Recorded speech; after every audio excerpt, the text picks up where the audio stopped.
Hunter is like his caretaker. They've had total control, not the president. So you're supposed to have one person in charge of that. It's in the Constitution for a reason. It turns out Hunter Biden is in charge of the White House. Here is Nate Silver, Democrat pollster super guru, who has a lot of questions about Joe Biden right now and is breaking from the herd. Says the fact that Hunter Biden, who has enormous conflicts of interest among other problems, is the de facto gatekeeper and the chief strategist in the White House, says we got a pretty big crisis of legitimacy happening here. Okay, so while Joe Biden, who can't talk or think or speak, is governing the country, Hunter is like basically his caretaker. Here's the story from Axios that Silver is clipping away and sharing with us. He says, we're now in uncharted historic waters. Biden, who is backed by First Lady Jill Biden and his convicted son, Hunter, who's serving as the de facto gatekeeper for longtime friends, says that nothing besides an act of God will persuade him to quit his re-election campaign. Now, this came before Joe Biden's statement, but you see these two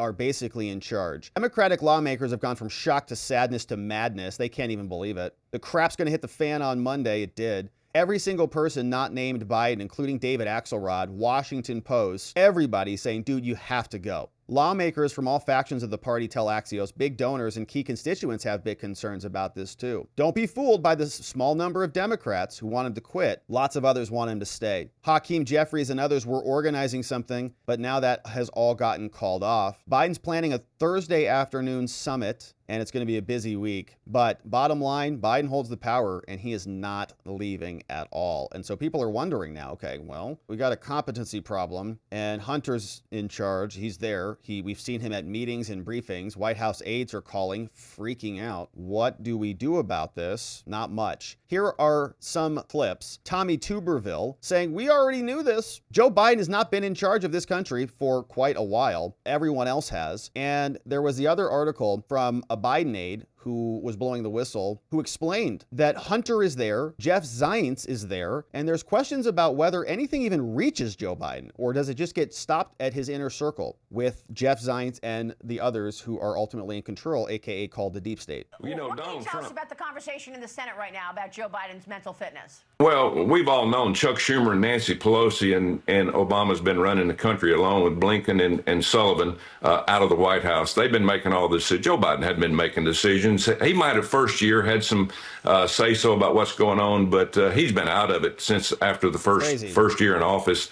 And you can tell by Schumer's actions, Pelosi's actions, the first 2 years, they were calling the shots. So hopefully people understand that. They've had total control, not the president, but Schumer and Pelosi and all the deep state. The deep state's total control of this, and hopefully we can get control of it and get the Democrats out of control and get Trump and all the Republicans running this country. Yeah, who is ultimately making the big decisions on certain things? We really don't know. And we're not supposed to have two different Congresses. Like the executive branch is not supposed to be run as a cabinet or a committee. It's an executive branch with a president. That's what the Constitution says. So you're supposed to have one person in charge of that. It's in the Constitution for a reason. If you have multiple committees, you have multiple Congresses, and it's not good. So here was another bit of reaction. This was on one of the Sunday shows that came out from Donna Brazile and this other woman. USA Washington Bureau Chief Susan Page says, look, it's about his mental acuity. He's not even agreeing to tests or anything. So if he's not making these decisions, who is? We have no idea. It means the clock is ticking. Susan Page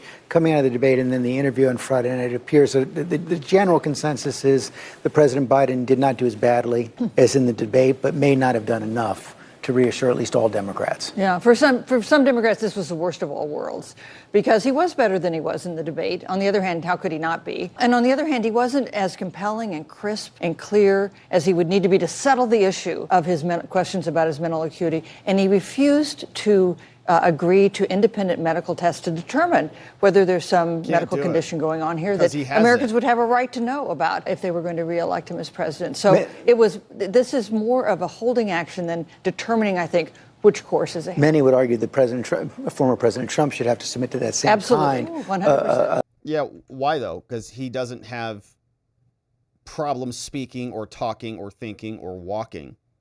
So Joe Biden in some hot water. Here is what this woman said. And again, this came out before Joe Biden's announcement that he's staying in the race. But just think about this fissure in the Democratic Party. They're so angry, they've lost trust to the point where it's completely irreparable. You believe that? I don't. Democrats are like little lemmings, okay? They'll fall back in line immediately. Many Democrats are so angry and have lost trust to the point where many have told me it's completely irreparable because the White House and the campaign, we're just spinning them. We're saying, no, Biden's going to be fine. It was just a bad night. Well, they're idiots and fools for believing them, okay? So the Biden administration thinks so little of them that they lie to their faces. And they probably think, well, it's like a white lie because everybody knows he's incompetent. Like, is it really a lie if you both just kind of are like winking at each other? Somebody comes to you and says, hey, is Joe Biden competent? You're like, oh yeah, he's totally competent. You're like, oh, good. Yeah, I'm going to report that he's totally competent, right? Yes, totally competent. Put it in your report. Great, I'll do that. It's like,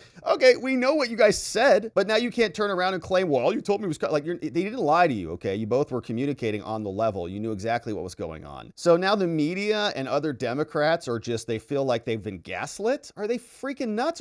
They're either, I'm calling this now the liars or idiots problem. Liars and idiots problem. You have liars and you have idiots. You have a bunch of people who are upset that they have now discovered that they are idiots and they got lied to by the liars on this whole thing. And now the liars are pretending to be idiots because they don't want to be liars. So they, no, I wasn't lying to you. Yes, you were. No, I'm an idiot just like you. We're all idiots together. We all got lied to. No, it's liars and idiots. And so you have a little bit more empathy for the idiots than you do the liars, but the idiots, you guys were idiots, man. Like hello? Joe Biden's condition was plain for everybody to see. Robert Hur talked about it, wrote it in a report. And so the fact that you just lapped it up, you have a responsibility to not do that. You're intentionally and willfully ignorant in this process. So here she says. Everyone on Capitol Hill saw what many Americans saw. They're hearing it from constituents. And I have to say, it really is, as many Democrats have